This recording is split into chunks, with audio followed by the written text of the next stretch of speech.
Okay, so even though I covered them basically chapter 18, then chapter 17, let's take a look at chapter 17 and then chapter 18.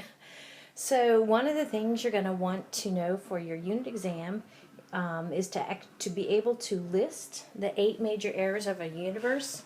And so I've listed them there from the earliest to the latest. So actually we are currently in the era of galaxies, and the universe cooled down.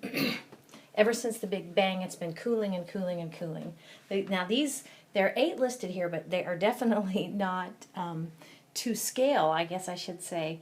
In very short time, we ran through the first 3 or 4 eras, and then particle eras, cool down, blah, blah, blah, era of nucleosynthesis, then nuclei.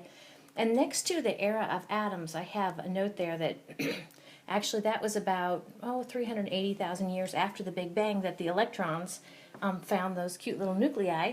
And when the electrons settled down, that allowed for energy to basically find its way out of the background noise. So when we look at the cosmic microwave background, actually that's the time we're looking at, the beginning with the era of atoms. We are currently in the era of galaxies. So kind of know those, maybe something important or significant about each one, I don't know. Then we go on to the 4 forces of the universe. We have the first 2 we're kind of familiar with, the force of gravity and the force of electromagnetism. And then the weak force and the strong force are actually the force that is associated with atoms. So that's pretty cool. The next term there, the cosmic microwave background, I kind of emphasize how it was first discovered. And so actually there were a pair of scientists that, were they working for Bell, I think?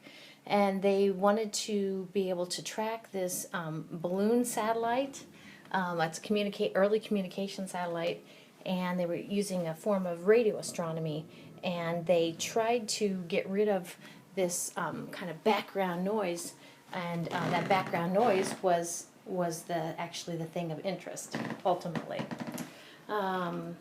See, related to that, I guess not. Well, it's kind of related to that. So the cosmic microwave background, that's something that we can see right now. Another thing that actually we can see right now is with regard to the lightest elements. Hydrogen is the lightest, followed by helium as the second lightest element. If we look back kind of in the beginnings of the universe sort, we can see that their relative abundance is a 3-to-1 ratio. So actually their relative abundance also then supports the Big Bang theory. I love saying that. As kind of how do I say, covered by these 8 eras.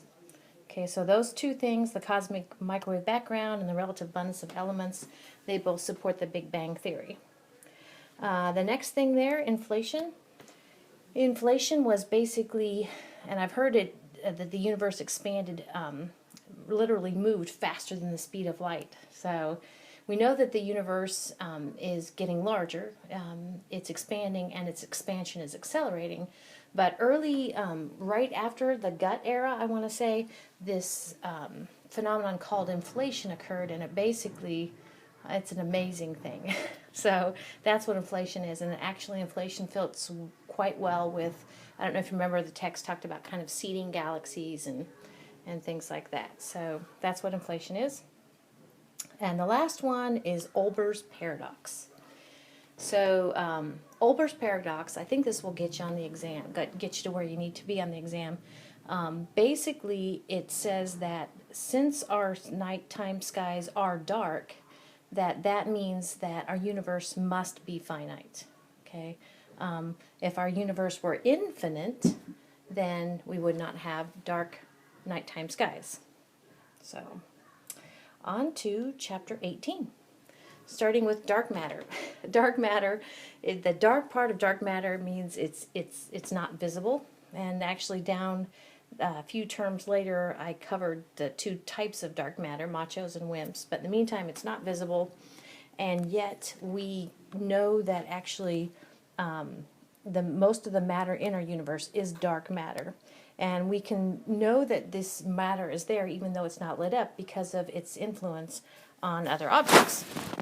Speaking of, the next one is how fast do the stars orbit the center of our galaxy?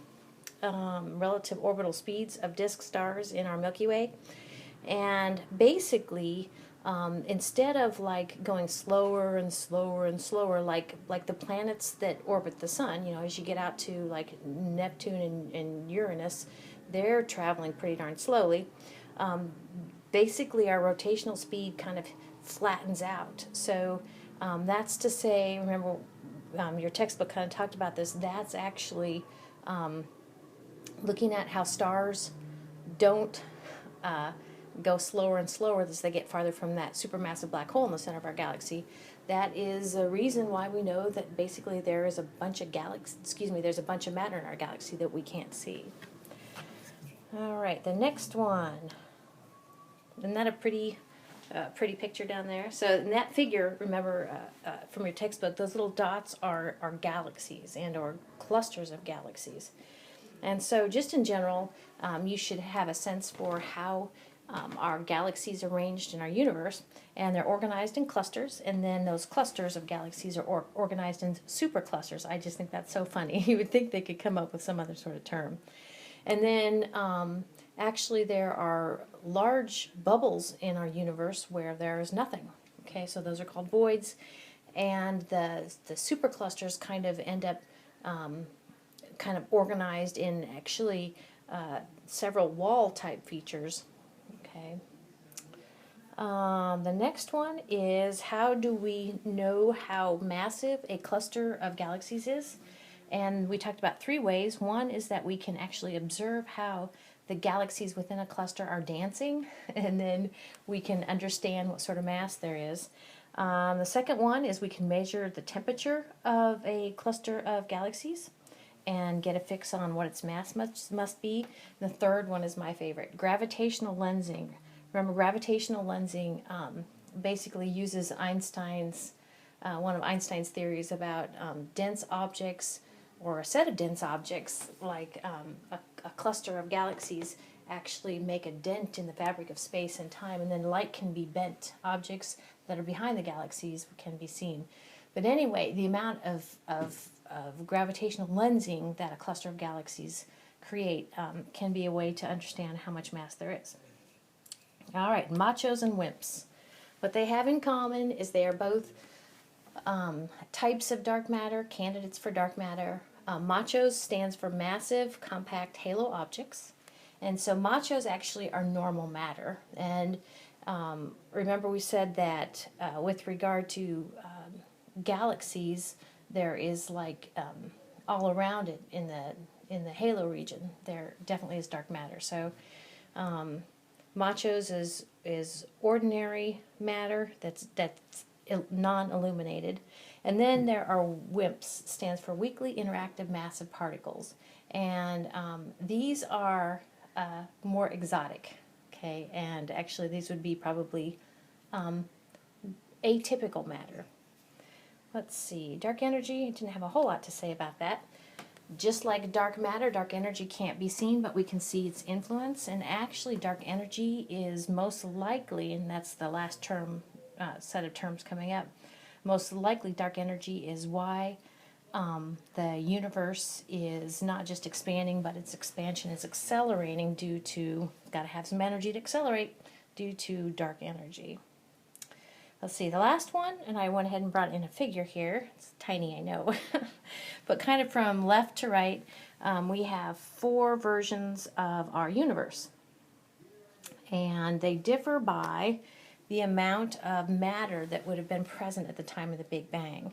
So the first one is the recollapsing universe, and that would have been the case if our matter was significantly larger than the critical amount of matter, than a particular tipping point. And actually we know that's probably not the case, recollapsing. The second one there is if the amount of matter present at the time of the Big Bang was right at critical, then basically it would stop expanding. Okay. The third version is if there was matter, which if the matter at the time of the Big Bang was less than the critical amount, which actually we do think that that was the case, or scientists do. In the third scenario, coasting, basically it continues to get larger and larger and larger, but its expansion is constant, so its expansion isn't accelerating. And then the fourth one there actually is showing you the universe is getting larger and its expansion is accelerating. So that actually is the correct scenario of what our universe is doing. So not only is the amount of matter present at the time of the Big Bang less than critical, which it is or was, but also we have dark energy that is accelerating the expansion.